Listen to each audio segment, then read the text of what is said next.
بسم اللہ الرحمن الرحیم۔ السلام علیکم۔ کبھی آپ نے سوچا ہے کہ دنیا کی ساری دولت ایک ہی انسان کے ہاتھ میں جمع ہو جائے تو اس کا انجام کیا ہوتا ہے؟ تاریخ ہمیں ایک ایسے شخص کا نام بتاتی ہے جس کی دولت عقل کو حیران کر دیتی ہے، اور وہ نام ہے قارون۔ اس کی دولت محض سکے یا سونے ڈھیر نہیں، بلکہ اس کے خزانوں کی چابیاں اتنی بھاری تھیں انہیں اٹھانے کے لیے کئی طاقتور آدمیوں کی ضرورت پڑتی رہتی تھی۔ اور کیا آپ جانتے ہیں قارون حقیقت میں کون تھا؟ اور سب سے بڑا سوال یہ ہے کہ اس کے مرنے کے بعد یہ ساری دولت آخر گئی تو گئی کہاں، کہ آج تک کسی کو اس کے خزانے کا کوئی نام و نشان بھی نہیں ملا۔ اور تمام سوالوں کے جوابات ہم اس ویڈیو میں آپ کو دینے جا رہے ہیں۔ قارون بنی اسرائیل سے تعلق رکھتا تھا اور حضرت موسیٰ علیہ السلام کی قوم میں شامل تھا۔ قرآن مجید میں اللہ تعالیٰ فرماتا ہے قارون موسیٰ علیہ السلام کی قوم میں سے تھا مگر اس نے سرکشی اختیار کی۔ بعض روایات کے مطابق حضرت موسیٰ علیہ السلام کا قریبی رشتہ دار یعنی چچا زاد بھائی بھی مانا جاتا ہے، اور دونوں کا نسب ایک ہی خاندان سے جا ملتا ہے۔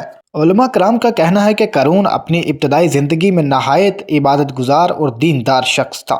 یہاں تک کہا جاتا ہے کہ وہ برسوں تک تنہائی میں اللہ کی عبادت کرتا رہا اور تورات کی تلاوت میں ممتاز مقام رکھتا تھا، اگرچہ بعض اہل علم ان روایات کو کمزور قرار دیتے ہیں۔ ایک مشہور روایت کے مطابق شیطان نے اسے گمراہ کرنے کی کوشش کی مگر شروع میں ناکام رہا۔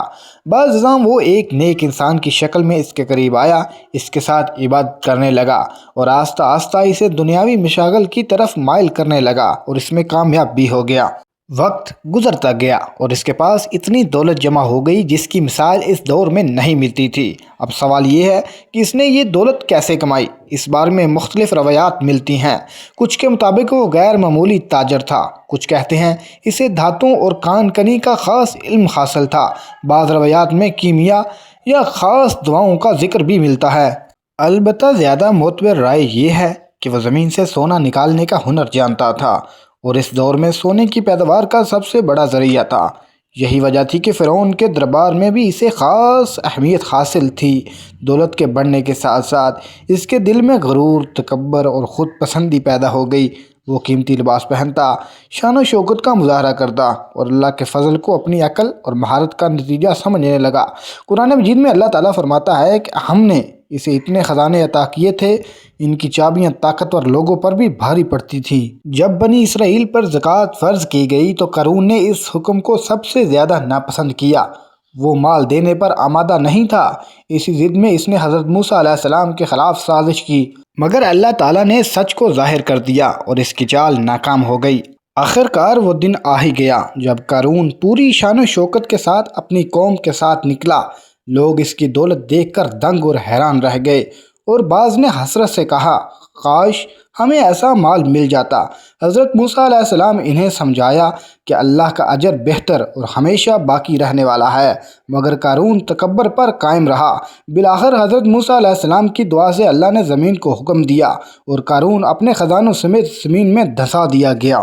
قرآن مجید فرقان حمید میں صاف الفاظ میں بیان کیا گیا ہے کہ نہ کوئی اسے بچانے والا تھا اور نہ اس کی دولت اس کے کام آئی۔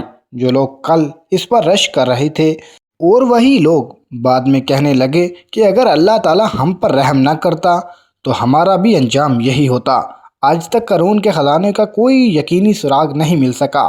مختلف جگہوں اور قصوں کا ذکر ضرور ملتا ہے، مگر تاریخ اور آثار قدیمہ اس کی تصدیق نہیں کرتے۔ دوستو، اصل طاقت اور دولت اللہ کے ہاتھ میں ہے۔ تکبر انسان کو تباہ کر دیتا ہے۔ دولت اور آزمائش کامیابی نہیں، دنیا عارضی ہے، آخرت ہمیشہ باقی رہنے والی ہے۔